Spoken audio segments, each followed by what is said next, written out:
تعظیم نبی کا سنتے ہی جنہیں سوزش سی ہو جاتی ہے،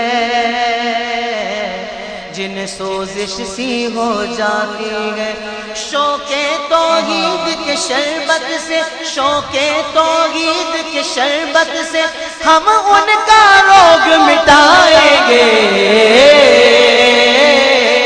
توحید و رسالت کی خاطر ہر باطل سے ٹکرائیں گے، توحید و رسالت کی خاطر ہر باطل سے ٹکرائیں گے۔ ہم آل نبی کے مت والے، حسنین کے مشن کے وارث۔ بسم اللہ الرحمن الرحیم۔ رب اشرح لی صدری ویسر لی امری واحلل عقدۃ من لسانی یفقہوا قولی۔ احمدک اللہم یا مجیب کل سائل، والصلاة والسلام علی من هو افضل الوسائل، وعلی آلہ واصحابہ ذوی الفضائل۔ اما بعد فاعوذ باللہ من الشیطان الرجیم، بسم اللہ الرحمن الرحیم۔ محمد الرسول اللہ، صدق اللہ العظیم وصدق رسولہ النبی الکریم الامین۔ ان اللہ وملائکتہ یصلون علی النبی یا ایہا الذین آمنوا صلوا علیہ وسلموا تسلیما۔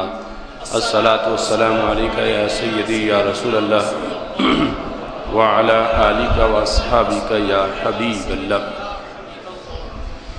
مولا صلی وسلم دائما ابدا علی حبیبک خیر الخلق کلہم، منزہ عن شریک فی محاسنہ فجوہر الحسن فیہ غیر منقاسم۔ محمد تاج رسل اللہ قاطبۃ، محمد صادق الاقوال والکلم، محمد ذکرہ روح لانفسنا، محمد شکرہ فرد علی الامم۔ رب صلی وسلم دائما ابدا علی حبیبک خیر الخلق کلہم۔ اللہ تبارک و تعالی جل جلالہ وعم نوالہ واتم برہانہ وعظم شانہ وجل ذکرہ وعز اسمہ کی حمد و ثنا، اور حضور سرور کائنات، مفخر موجودات، زینت بزم کائنات، دستگیر جہاں، غم گسار زمان، سید سروراں، حامی بے قسم، قائد المرسلین، خاتم النبیین، احمد مجتبیٰ جناب محمد مصطفیٰ صلی اللہ علیہ وآلہ واصحابہ وبارک وسلم کے دربار گوہر بار میں ہدیہ درود و سلام عرض کرنے کے بعد، رب ذوالجلال کے فضل اور توفیق سے آج خطبہ جمعۃ المبارک کے موقع پر ہماری گفتگو کا موضوع ہے زبان رسول صلی اللہ علیہ وسلم کی شان۔ خالق کائنات جل جلالہ نے ہمارے آقا صلی اللہ علیہ وسلم کی زبان کو جو شانیں عطا کی ہیں وہ بھی کئی قسم کی ہیں۔ ان میں سے ایک شان یہ ہے کہ آپ جو فرماتے ہیں وہی ہو جاتا ہے، یہاں تک کہ اس پر جو کافر و مشرک تھے ان کو بھی یقین تھا کہ یہ جو فرمائیں وہ ہو جاتا ہے۔ رسول اکرم نور مجسم شفیع معظم صلی اللہ علیہ وسلم کے فرمان کے بارے میں یہاں دو جہتیں ہیں۔ ایک یہ ہے کہ جو غیب کی خبر دیتے ہیں وہ سچی ہوتی ہے اور کبھی بھی وہ خلاف واقعہ نہیں ہوتی، جو فرمائیں ہوتا اس لیے ہے کہ آپ دیکھ کے فرما دیتے ہیں۔ اور دوسرا مطلب یہ ہے کہ آپ کے الفاظ کی اللہ کے دربار میں اتنی ویلیو ہے کہ آپ کا بولا ہوا معتبر ہے اور جو آپ فرماتے ہیں وہی ہوتا ہے، اور خالق کائنات جل جلالہ نے آپ کی زبان کو وہ اختیار عطا کیا ہے اور اس کی وہ تاثیر ہے کہ وہ زبان جس کو سب کن کی کنجی کہیں، اس کی نافذ حکومت پہ لاکھوں سلام۔ اس سلسلہ میں بخاری شریف میں سید عالم نور مجسم شفیع معظم صلی اللہ علیہ وسلم کے جو فرمان ہیں ان میں ایک حدیث شریف جو 3632 نمبر حدیث ہے، اس میں یہ لکھا ہے، حضرت عبداللہ بن مسعود رضی اللہ تعالیٰ عنہ اس کی روایت کرتے ہیں، حضرت سعد بن معاذ رضی اللہ تعالیٰ عنہ جو انصاری صحابی ہے، وہ مکہ شریف میں عمرہ کرنے کے لیے تشریف لائے۔ امیہ بن خلف اور حضرت سعد بن معاذ رضی اللہ تعالیٰ عنہ ان کا آپس میں ایک معاہدہ تھا۔ امیہ بن خلف جس وقت شام جاتا تھا، مشرکین کے سرداروں میں سے ایک سردار امیہ بن خلف شام جاتا تھا، تو چونکہ رستہ شام کا مدینہ شریف کے قریب سے گزرتا تھا، تو وہ حضرت سعد رضی اللہ تعالی عنہ کے پاس جا کے رہتا اور پھر شام جاتا یا واپسی پہ وہاں آتا۔ یہ جو ابتدائی ایام کے احکام تھے اس وقت ایسا معاملہ تھا۔ تو حضرت سعد بن معاذ رضی اللہ تعالی عنہ کی شاید عہد جاہلیت میں اس سے ایسی دوستی تھی کہ جس کی بنیاد پر وہ ایسا آپس میں رابطہ رکھتے تھے۔ جب حضرت سعد بن معاذ رضی اللہ تعالیٰ عنہ نے کلمہ پڑھ لیا تو آپ اس پرانی دوستی کی بنیاد پر کہ امیہ بن خلف میرے پاس آ کے رہتا ہے، آپ کوئی خطرہ محسوس کیے بغیر مکہ شریف چلے گئے۔ زمانہ وہ تھا جب ہمارے آقا صلی اللہ علیہ وسلم ہجرت کر کے مدینہ شریف جا چکے تھے، اور اہل مدینہ شریف کے ساتھ قریش شدید عداوت رکھتے تھے کہ انہوں نے کیوں مہاجرین کو اپنے ہاں جگہ دی ہے۔ ایسے حالات میں جس وقت حضرت سعد بن معاذ رضی اللہ تعالیٰ عنہ اس پرانی دوستی کی بنیاد پر مکہ شریف عمرہ کرنے کے لیے چلے گئے، تو آپ امیہ بن خلف کے پاس گئے کہ یہ میرا پرانا دوست ہے، اور اب چونکہ عمرہ کرنا یہاں پر ویسے آسان نہیں ہے کہ قریش کسی کو جو ان کی مرضی کے خلاف ہو اسے عمرہ نہیں کرنے دیتے تھے۔ آپ جس وقت پہنچے تو امیہ نے کہا کہ آپ کچھ انتظار کریں، اس کے بعد میں آپ کو بتاتا ہوں کہ آپ نے کب طواف کرنا ہے۔ اس نے کہا انتظر حتی اذا انتصف النہار، کہ جب دوپہر کا وقت ہوگا، وغفل الناس، اور لوگ غافل ہو جائیں گے، ان لوگوں سے مراد ہے مشرکین مکہ، یعنی مکہ کے سردار جو کعبے کے پاس ہی بیٹھے ہوتے ہیں، دوپہر کے وقت سارے گھروں کی طرف چلے جاتے ہیں، تو یعنی اپنے ڈیروں سے اٹھ کے، یا عام لوگ جو چلتے پھرتے ہوتے ہیں تو شاید گرمی کا موسم ہو اور دوپہر کو جو سونے کا رواج ہے، اس کے پیش نظر امیہ نے کہا کہ آپ دوپہر کے وقت کا انتظار کریں، اس وقت میں کوشش کروں گا کہ آپ کا عمرہ ہو جائے۔ تو حضرت سعد رضی اللہ تعالیٰ عنہ نے انتظار کیا۔ کہتے ہیں کہ جب دوپہر کے وقت میں نے طواف شروع کیا تھا، اتنے میں ابو جہل آ گیا، یعنی وہ جس کا خطرہ تھا آنے کا، وہ عین اس ٹائم پہ پہنچ گیا، ابو جہل، اور اس نے آ کے زور سے کہا من ھذا الذی یطوف بالکعبہ، یہ کون بندہ ہے جو کعبے کا طواف کر رہا ہے؟ یعنی اتنا وہ ٹھیکیدار بنا ہوا تھا کہ میری مرضی کے بغیر یہاں تو چڑیا پر نہیں مار سکتی، تو یہ کوئی بیرونی بندہ ہے اور یہاں کا نہیں، اور میری اجازت کے بغیر ہی طواف کر رہا۔ جس وقت اس نے یہ کہا تو آپ نے کہا انا سعد، میں سعد ہوں۔ اب اس کو یہ پتا تھا کہ یہ سعد بن معاذ ہیں، انصاری صحابی ہیں، اور یہ ان لوگوں میں سے ہیں جنہوں نے رسول اکرم صلی اللہ علیہ وسلم کو اپنے ہاں بلایا تھا، اور مسلمان بڑے آرام سکون سے وہاں رہ رہے ہیں۔ تو اس نے جواب میں کہا، ابو جہل نے حضرت سعد رضی اللہ تعالی عنہ سے کہا تطوف بالکعبۃ آمنہ وقد آویتم محمدا واصحابہ، کہ تم اتنا امن سے یہاں طواف کر رہے ہو، حالانکہ تم ہی تو وہ لوگ ہو کہ جنہوں نے حضرت محمد صلی اللہ علیہ وسلم اور آپ کے صحابہ کو پناہ دی ہوئی ہے، یعنی ہمارے دشمنوں کے تم اتحادی ہو، ہمارے دشمنوں کو تم نے پناہ دی ہوئی ہے، تو تم یہاں پھر امن سے کیسے طواف کر سکتے ہو؟ یعنی اس کے نزدیک معاذ اللہ یہ بہت بڑا جرم تھا کہ تم نے پناہ کیوں دی ہے ان کو، ان کے اپنے یہاں رکھا کیوں ہے حضرت محمد صلی اللہ علیہ وسلم کو اور آپ کے اصحاب کو، اور اب یہ تم نے کام کیا ہے، ہمارے دشمن تمہارے پاس رہتے ہیں اور تم یہاں امن سے آ کے طواف کر رہے ہو۔ جب وہ بولا تو آپ نے یہ نہیں کہا کہ ہم نے پناہ نہیں دی یا ہمارے پاس نہیں ہے یا ہمارے وہ نبی نہیں ہے معاذ اللہ کا نام، ہاں وہ ہمارے آقا صلی اللہ علیہ وسلم ہیں، یہ ہماری شہادت ہے کہ ہمارے پاس تشریف لے گئے ہیں، ہم ان کے انصار ہیں۔ جب یہ بات شروع ہوئی فَطَلَا حَيَا بَيْنَهُمَا، تو اس پر جس تو عربی طلا حیا کا مطلب ہے جس طرح کہتے ہیں تو میں یہ معاملہ شروع ہو گیا کہ آپس میں لڑائی کا ماحول بن گیا۔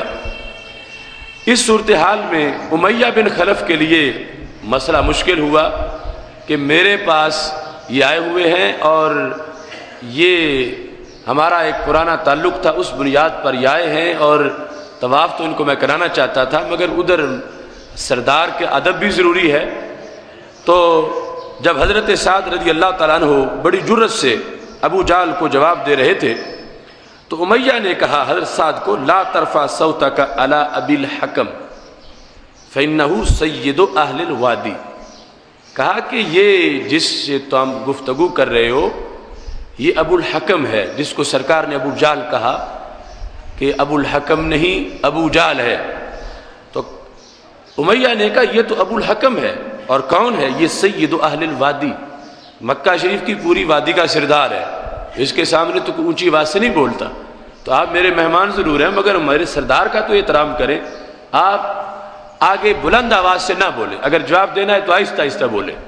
یہ امیہ نے حضرت سعد رضی اللہ تعالی عنہ سے کہا، تو حضرت سعد رضی اللہ تعالی عنہ مزید اونچی آواز سے بولے اور آپ نے فرمایا واللہ لئن منعتنی ان اطوف بالبیت لاقطعن متجرک بالشام، اگر آپ نے مجھے طواف نہ کرنے دیا تو میں تمہیں شام کی طرف نہیں گزرنے دوں گا، میں تمہارا رستہ روکوں گا وہاں پر، چونکہ تم نے وہاں سے گزر کے جانا ہوتا ہے، تو میں جو تمہارا متجر ہے ٹریڈنگ سینٹر شام جاتے ہو تجارت کے لیے، تو یہ رستہ میں بند کر دوں گا اگر تم نے میرا طواف روکا۔ اس پر جب مزید لیدے ہوئی تو پھر اس نے کہا امیہ نے لا ترفع صوتک، آواز بلند نہ کرو، حضرت سعد سے کہا آواز بلند نہ کرو، اور آگے الفاظ یہ ہے وَجَعَلَ يُمْسِكُهُ، اور آپ کو کندھے سے پیچھے پکڑ رہا تھا، تو یمسکو سے پتہ چلتا ہے کہ حضرت سعد اچھل رہے تھے ابو جہل کو مارنے کے لیے، تو اب امیہ پکڑ رہا تھا، پیچھے پیچھے ہٹا رہا تھا، تو اس موقع پر جب امیہ حضرت سعد رضی اللہ تعالی عنہ کو پیچھے ہٹا رہا تھا تو حضرت سعد بول پڑے ردان عنک، تو سائیڈ پہ ہو جا، تو پیچھے ہٹ جا، تو کون ہوتا ہے درمیان میں آنے والا، یعنی وہ پرانا معاملہ سارا ختم ہو گیا، میں آپ طواف کرنے والا ہوں، میں آپ طواف کروں گا، دان عنک، تو پیچھے ہٹ جا، تجھے تو میں بتاتا ہوں کہ تیرا حشر کیا ہوگا۔ فإنی سمعت محمدا صلی اللہ علیہ وسلم یزعم انہ قاتلک، ہمارے آقا صلی اللہ علیہ وسلم ہمیں مستقبل کی خبریں دیتے ہیں، اس میں ایک خبر تیرے بارے میں بھی ہے۔ حضرت سعد رضی اللہ تعالیٰ عنہ نے امیہ کو جب وہ بیچ میں آ رہا تھا اور حضرت سعد کو پیچھے ہٹا رہا تھا، آپ نے فرمایا تو سائیڈ پہ ہو، تیرا حشر جو ہوگا وہ مجھے پتا ہے، کیونکہ رسول اکرم صلی اللہ علیہ وسلم نے ہمیں یہ بتایا ہے کہ وہ تجھے خود قتل فرما دیں گے، وہ تجھے قتل کریں گے، یہ مجھے پتا ہے، آپ نے خبر دی ہے۔ اب صحابہ کا عزم اور یقین اور اعتقاد کہ ہمارے آقا صلی اللہ علیہ وسلم صرف ایک کل کی نہیں ہزاروں کل کی خبر رکھتے ہیں، اور جھگڑے کے موقع پر آپ نے جو خبر دینا ضروری سمجھی، فرمایا ہمیں ایسا نہ سمجھو کہ ہمیں قیادت کی طرف سے کوئی رہنمائی نہ ملی ہو اور ہمارے حوصلے پست ہو، ہمیں پتہ ہے کہ تمہارے ساتھ کیا ہونا ہے، آئے تم اکڑ کے یہاں پر کعبے کے متولی بنے ہوئے ہو تو تجھے وہ قتل کریں گے، انہوں نے فرما دیا۔ جب میرے آقا علیہ الصلوۃ والسلام کا جملہ حضرت سعد نے بولا، ہکا بکا رہ گیا امیہ اور کہتا ہے ایایا، کیا مجھے مجھے قتل کر دیں گے؟ تو آپ نے فرمایا اور میں کس کی بات کر رہا ہوں؟ تیری کر رہا ہوں کہ حضرت محمد صلی اللہ علیہ وسلم تجھے قتل کریں گے، انہوں نے بتا دیا مجھے۔ تو وہ اتنا یعنی اپنے آپ کو حاوی سمجھتے تھے کہ ہمارے بارے میں تو سوچا ہی نہیں جا سکتا، وہ مجھے قتل کر دیں گے۔ تو آپ نے فرمایا ہاں تجھے قتل کریں گے۔ اب اس کی زبان سے وہ جملہ نکلا، کافر تھا، کٹر مشرک تھا، مگر انہیں بھی یہ یقین تھا جو آج کے کچھ نام نہاد توحید پرستوں کو بھی یقین نہیں ہے۔ اس کافر و مشرک نے یہ جب جملہ سنا حضرت سعد رضی اللہ تعالیٰ عنہ سے کہ سعد فرما رہے ہیں کہ اللہ کے رسول صلی اللہ علیہ وسلم تجھے قتل کریں گے، تو کہتا ہے قسم اٹھا کے واللہ ما یکذب محمد اذا حدث، خدا کی قسم حضرت محمد صلی اللہ علیہ وسلم بولے تو جھوٹ نہیں بولتے، اگر انہوں نے فرما دیا ہے تو پھر ہو کے ہی رہے گا۔ یہ اس کافر و مشرک کے الفاظ صحیح بخاری شریف میں موجود ہیں۔ حضرت عبداللہ بن مسعود راوی ہیں کہ حضرت سعد نے جب یہ خبر دی کہ وہ فرما چکے ہیں تو بیچ میں آ رہا ہے کہ شاید تو نے اس کی ابو جہل کی نوکری کئی سال کرنی ہے تو تیرا تو حشر ہونے والا ہے، وہ قتل کریں گے تجھے، تو اس کی وفاداری نہ کر۔ تو جب آپ نے حضرت سعد رضی اللہ تعالیٰ عنہ نے یہ جملہ بولا تو کافر مشرک امیہ بدبخت زمانے کا، اسے بھی اس یونیورسل ٹروتھ پر اعتماد تھا کہ حضرت محمد صلی اللہ علیہ وسلم جو فرماتے ہیں وہ سچائی ہوتا ہے۔ اب یہ خبر تھی کئی کل کے بعد کی، مستقبل کی چھپی ہوئی خبر تھی۔ اس نے یہ نہیں کہا کہ انہیں کیا پتا کہ کیا ہوگا، اس وقت بھی عہد جاہلیت میں بھی اور پھر اسلام کے بعد کافروں میں بھی یہ کنسپٹ تھا جو نبی سچا ہو تو پھر خبر بھی سچی دیتے ہیں، ان کی خبر جھوٹی نہیں ہوتی، یہ اس نے علن اعلان کہہ دیا۔ اس کے بعد فراجہ الی امراتی، اب اس کو جھگڑا بھول گیا تو فوراً اپنے گھر گیا، اپنی بیوی کو جا کے اس نے یہ مسئلہ بتایا، کہنے لگا اما تعلمین، کیا تم نہیں جانتی؟ یعنی اب اس کو اتنا اس خبر پر یقین ہے کہ یہ تو سب کو پتہ ہونا چاہیے میرے بارے میں اتنی بڑی خبر ہے۔ تو بیوی کو کہتا ہے اما تعلمین، کیا تم نہیں جانتی ما قال لی اخی الیسربی، کہ میرے یسربی بھائی سعد نے کیا کہا ہے مجھے، یعنی وہ جو عہد جاہلیت کا آپس میں بھائی چارہ تھا، تو یسربی بھائی، میرے یسربی بھائی نے مجھے کیا کہا ہے، کیا تمہیں اس کی خبر نہیں ہے؟ قالت وما قال، آپ نے فرمایا ہاں کیا اس نے کہا ہے؟ قال زعم انہ سمع محمدا یزعم انہ قاتلی، کہ کہا اس نے یہ خبر دی ہے کہ وہ حضرت محمد صلی اللہ علیہ وسلم جو یہاں سے چلے گئے مدینہ شریف میں، انہوں نے ان کو بتایا ہے کہ وہ مجھے قتل کر دیں گے، اس یسربی بھائی نے مجھے بتا دیا ہے۔ اب اس مشرکہ خاتون کا رد عمل کیا تھا، جن کو گھمنڈ بھی تھا اپنی پاور پر کہ ہمیں کوئی ہاتھ نہیں لگا سکتا، کنٹرول ہمارا ہے مکہ شریف کے اندر، ہم کسی کو گزرنے نہیں دیتے، کعبے کے اونچے دروازے پر اونچا رکھنا دروازہ، اس کا مقصد یہ تھا کہ قریش جس کی مرضی ہوتی تھی جس کے بارے میں اسے اندر جانے دیتے تھے، ورنہ دھکا دے کے نیچے گرا دیتے۔ جو آج بھی جتنا اونچا ہے یہ اس زمانے کے لحاظ سے کہ وہ اپنا انداز چلانا چاہتے تھے اپنی حیثیت کے مطابق، اگر ہم کعبے والے، جس طرح آج کچھ لوگوں کو گھمنڈ ہے کہ ہم یہاں رہتے ہیں، تو اس انداز میں سنتے ہی آگے کہا کہ کیا تم نہیں جانتی کہ انہوں نے خبر کیا دی ہے؟ تو اس نے کہا میں تو نہیں جانتی۔ تو کہتا انہوں نے خبر دیا کہ وہ مجھے قتل کریں گے۔ اب مشرکہ کا جواب کیا ہے؟ کہنے لگی فواللہ ما یکذب محمد صلی اللہ علیہ وسلم، خدا کی قسم حضرت محمد صلی اللہ علیہ وسلم جھوٹ نہیں بولتے۔ یعنی اب دونوں پہلو ہیں، جو انہوں نے فرما دیا ہونا ایسے ہی ہے، یا جو ہونا ہے یہ دیکھ کے فرما رہے ہیں، ان کے سامنے سب کچھ ہے، یہ جھوٹ نہیں بولتے، اگر ایسے فرما دیا انہوں نے تو پھر ایسے ہی ہوگا۔ اب اس کے بعد فلما خرجوا الی بدر وجاء الصریخ، جس وقت بدر کی جنگ کا موقع آیا، اب اس سے پتہ چلا کہ حضرت سعد بن ربیع رضی اللہ، سعد بن معاذ ہجرت مدینہ کے بعد اور بدر سے پہلے یہ آئے تھے عمرہ کرنے کے لیے، جبکہ شدید دشمنی، زوروں پر دشمنی تھی، اور یہ تعلق ان کا پرانا تھا آنے جانے کا۔ اسلام لا چکے تو کہا چلو میرا بیلی ہے، یار ہے، عمرہ تو مجھے کروا دے گا، تو عمرہ کروانے پر آ کے بات بڑھ گئی۔ یہاں جس وقت آپ نے یہ خبر دی تو دوسری حدیث میں یہ موجود ہے، اس نے یہ پوچھا، وہ بھی بخاری شریف میں ہی ہے اگلے مقام پر، اس نے پوچھا حضرت سعد رضی اللہ تعالیٰ عنہ سے امیہ نے کہ کیا وہ مکہ میں مجھے قتل کریں گے یا کسی اور جگہ قتل کریں گے؟ تو حضرت سعد نے کہا یہ انہوں نے نہیں بتایا کہ کہاں قتل کریں گے، یہ فرمایا کہ قتل وہ کریں گے تجھے۔ اب اس نے یہ سمجھا کہ اگر مکہ کا ذکر ہوتا تو پھر تو میری مکہ میں بھی کوئی گنجائش نہیں تھی، جب مکہ کا نام نہیں لیا تو پھر یہ جگہ تو میری محفوظ جگہ ہے، باہر کہیں ایسا ہو سکتا ہے، لہذا یہ پرہیز کرتا تھا کہ مکہ شریف سے باہر نہ نکلے۔ اب بدر کی جنگ کا موقع آیا تو ابو جہل نے سارے سرداروں سے کئی میٹنگیں کی ہوئی تھی کہ نکلنا ہے، جانا ہے، سب نے حامی بھری ہوئی تھی کہ ہم چلیں گے۔ جب بدر کی جنگ کا نکارہ بجا، قریش اکٹھے ہوئے تو حجاج شریف زور زور سے اعلان ہونا شروع ہوا، نکلو نکلو، ٹائم ہو گیا ہے، سارے اکٹھے ہو۔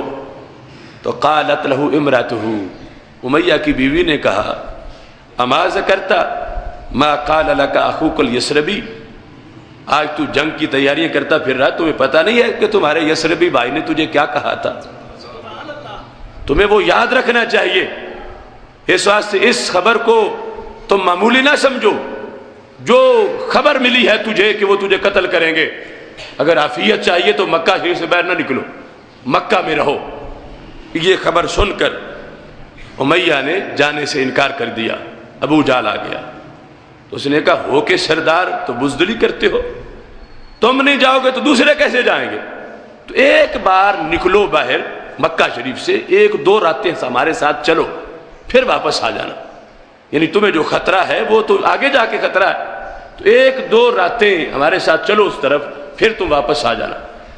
اس طرح انہوں نے، ابو جہل نے یہ اسے کہہ کر مکہ شریف سے نکالا کہ آگے آخری مقام تک نہیں جانا، صرف تم نے یہاں سے نکلنا ہے، تو تمہیں دیکھ کر دوسرے بھی نکلے، اور پھر دوسروں کو کیا خبر ہوگی کہ تم واپس آ گئے ہو، میری اجازت ہے کہ تم واپس آ جانا۔ جس وقت اس نے کہا سر یومن او یومین، ایک یا دو دن ہمارے ساتھ چلو اور پھر واپس آ جانا، لیکن آگے بڑھ کے پتہ نہیں مزید کیا صورتحال بنی۔ بہرحال یہ بدر میں پہنچا اور وہ خبر سچی ثابت ہوئی کہ رسول اکرم نور مجسم شفیع معظم صلی اللہ علیہ وسلم نے کافی پہلے یہ بتا دیا تھا حضرت سعد اور دیگر صحابہ رضی اللہ تعالیٰ عنہ کو کہ اس امیہ کو میں اپنے ہاتھوں سے قتل کر دوں گا۔ میرا مقصد اس حدیث کو بخاری شریف سے بیان کرنے کا یہ ہے کہ رسول اللہ صلی اللہ علیہ وسلم کی شان اتنی سورج سے بھی زیادہ روشن ہے کہ جو جانٹ کے دشمن ہیں وہ بھی یہ مانتے ہیں کہ ان کا علم بھی بڑا ہے اور ان کی صداقت بھی بڑی ہے، جو فرما دے ہو کے رہتا ہے۔ اب کتنا ڈیفرنس ہے کہ آج کوئی کلمہ بھی پڑھے اور کہ انہیں تو کل کا کوئی پتہ نہیں، انہیں پرسوں کا کوئی پتہ نہیں، انہیں دیوار کے پیچھے کا کوئی پتہ نہیں، اور مشرک مرد اور مشرکہ عورت وہ دونوں اگلی بات ہی نہ کریں اور یہ کہیں خدا کی قسم اگر کہا ایسا انہوں نے تو پھر سچ کہا، کیونکہ ان کی روایت ہی نہیں ہے جھوٹ بولنا، وہ ہمیشہ سچ بولتے ہیں۔ اس بنیاد پر سید عالم نور مجسم شفیع معظم صلی اللہ علیہ وسلم کی زبان کا کمال یہ ہے کہ آپ کی زبان کی عظمت کا لوہا دشمنوں نے بھی مانا ہے، اور رسول اکرم صلی اللہ علیہ وسلم کا یہ کہ آپ کی زبان سے جو نکلتا ہے، جو بخاری شریف سے میں کئی بار حضرت عبداللہ بن رواحہ کی نعت کا شعر پیش کر چکا ہوں کہ سرکار بیٹھے تھے اور حضرت عبداللہ بن رواحہ نعت پڑھ رہے تھے، ہرانا الہدا بعد لما فقلوبنا بھی موقنات ما قال باکیو، کہ انہوں نے ہمیں ہدایت دی ہے، ہم اندھوں کو رستہ دکھایا ہے، ہمارا یقین ہے یہ جو کہیں ہو کے رہتا ہے، ما قال باکیو، جو فرماتے ہیں ویسے ہی ہوتا ہے۔ ایک طرف صحابہ کا یہ عقیدہ ہے اور سرکار نے نعت سنی، فرمایا ان اخاکم لا یکون الرفثا، صحابہ تمہارے بھائی نے جھوٹ نہیں بولا، سچ کہا ہے کہ میں جو کہتا ہوں وہی ہو جاتا ہے۔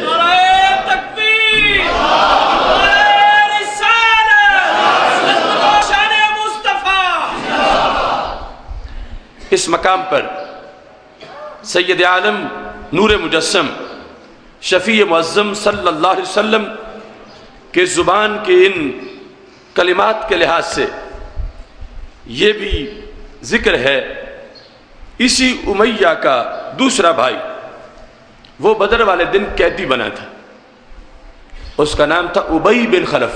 یہ ہے امیہ بن خلف۔ امی بن خلف جو ہے وہ بدر کے دن ان لوگوں میں سے تھا جنہیں قیدی بنایا گیا، صحابہ نے پکڑ لیا۔ اب اس کے بعد مشورہ ہوا تو یہ طے ہوا کہ جو فدیہ دے وہ رہا ہو جائے۔ فدیہ اس نے دے دیا، اب رہا ہو گیا تو پلید تھا پرلے درجے کا۔ رہا ہونے کے بعد اب اسے یہ پتا ہے کہ اگر میں نے اب کوئی بات کی تو چونکہ مجھے ایک بار رہا کر چکے ہیں تو مجھے دوبارہ گرفتار نہیں کریں گے، چونکہ فدیہ دے دیا ہے۔ یہ یعنی جو اصول تھے ہمارے آقا صلی اللہ علیہ وسلم کے، اس کی وجہ سے کہ اب فدیہ جو ہو چکا تو میں نے جو جرم کیا تھا میں رہا ہو گیا، اب آگے مستقبل کے لیے میں جو کہوں میں کہہ سکتا ہوں۔ رہا ہونے کے بعد وہ کہنے لگا ان عندی فرسا، آج تو میں پکڑا گیا ہوں اور گرفتار ہوا، پھر فدیہ دے کے چھوٹا ہوں، لیکن یاد رکھو میرے پاس ایک گھوڑا ہے، آلفها کل یوم فرقا ذرا، میں روزانہ ایک توڑا اسے دانہ ڈالوں گا، ایک پوری بوری، یعنی اس کو اچھی طرح تیار کروں گا۔ کیوں؟ لعلی اقتلک علیہا، اس پہ بیٹھ کے میں تجھے شہید کرنے آؤں گا۔ ماذا ابی بن خلف نے رسول اکرم صلی اللہ علیہ وسلم کے سامنے جب وہ رہا کر دیا گیا اس نے یہ جملہ بولا جس کو طبقات ابن سعد کے اندر یہاں پر 378 صفحے پر طبقات کی پہلی جلد کے اندر امام ابن سعد نے روایت کیا ہے۔ جس وقت اس نے یہ جملہ بولا تو گفتگو ہو رہی تھی بالکل ترکی بترکی، ایک جملہ ادھر سے ایک جملہ ادھر سے۔ اب درمیان میں نہ کوئی جبریل علیہ السلام کے آنے کا معاملہ ہے اور نہ کوئی 10 گھنٹے سوچنے کا معاملہ ہے۔ جب اس نے کہا کہ میں نے گھوڑا رکھا ہوا ہے اسے میں جا کے مزید دانہ ڈالوں گا، پورا ایک ٹوکرا روزانہ اس کے سامنے رکھوں گا، کیوں میں اس کو تیار کر کے لاؤں گا اور اس پہ بیٹھ کے معاذ اللہ تجھے شہید کروں گا۔ تو میرے آقا علیہ السلام نے برجستہ فوراً فرمایا بل انا اقتلک علیہا انشاءاللہ، فرمایا ہاں گھوڑا تمہارا ہوگا لیکن اسی گھوڑے پہ تمہیں بیٹھے ہوئے میں قتل کر دوں گا۔ فوراً اسی وقت جواب ارشاد فرما دیا، ہاں ٹھیک ہے گھوڑا پالو، وہ اٹھا کے تمہیں لائے گا تاکہ میرے پاس لائے اور میں تمہیں اسے گھوڑے پر ہی قتل کر دوں۔ تو کتنا روشن اور جامع جملہ تھا، بلکہ اس کی بات کو روک کے فرمایا ٹھیک ہے گھوڑا پالو اور قتل ہوگا گھوڑے پر مگر میرا نہیں تمہارا ہوگا، بل انا اقتلک علیہا، اسی گھوڑے کے اوپر انشاءاللہ میں تجھے قتل کروں گا۔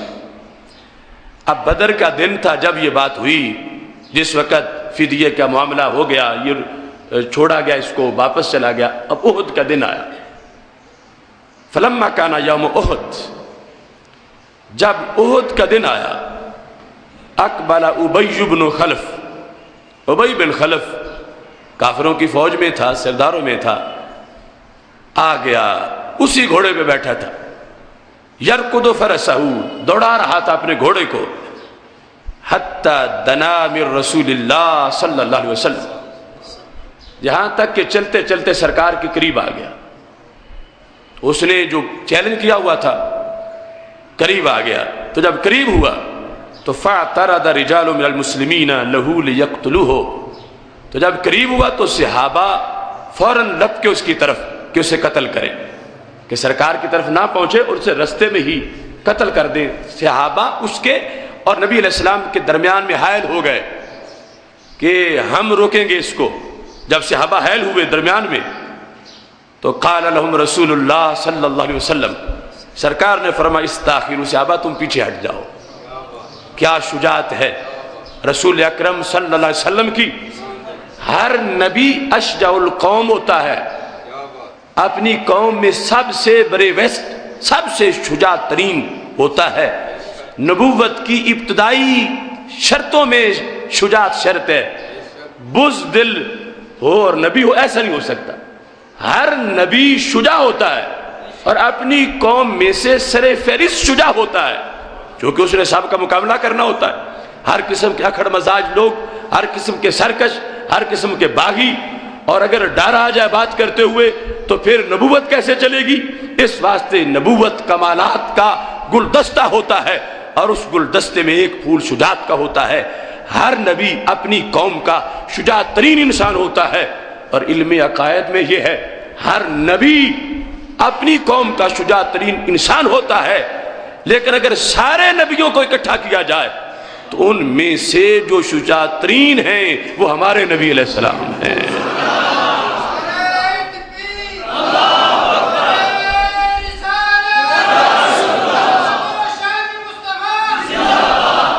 جس وقت یہ معاملہ آیا، سرکار نے فرمایا استاخروا استاخروا، پیچھے ہٹ جاؤ۔ فقام رسول اللہ صلی اللہ علیہ وسلم بحربۃ فی یدہ، چھوٹا سا نیزہ ہاتھ میں تھا، فرما بہا ابی بن خلف، وہ نیزہ مارا۔ یہ نبی یہ ملاحم ہیں، جنگوں والے نبی، کتنا بڑا مقام مرتبہ ہے، اور رحمت ہے سارے جہانوں کی، مگر کی محمد سے وفا تو نے تو ہم تیرے ہیں۔ یہ جہاں چیز ہے کیا، لوح و قلم تیرے ہیں۔ ادھر کتے کو پانی پلانے پر جنت کے انعام، حالانکہ کتا ہے، اور ادھر خود بندے کو نیزہ مارا ہے۔ اور فرق ہے کتے میں اور سرکش انسان میں۔ کتا کتا تو ہے مگر بغض نبی تو سینے میں نہیں، اور ابی بن خلف بندہ تو ہے مگر کتے سے بدتر ہوا کہ جس کے سینے میں یہ خیال ہو کہ میں نے اللہ کے نبی کو معاذ اللہ شہید کرنا ہے۔ تو میرے آقا علیہ الصلوۃ والسلام نے نیزہ پیوست کیا، اور اس طرح نیزہ لگا، اگرچہ نیزہ چھوٹے سائز کا تھا۔ فکسرت الحربۃ ضلعا من اضلاعہ، تو ایک پسلی ٹوٹ گئی ابی بن خلف کی، نیزہ لگتے ہی پسلی ٹوٹی۔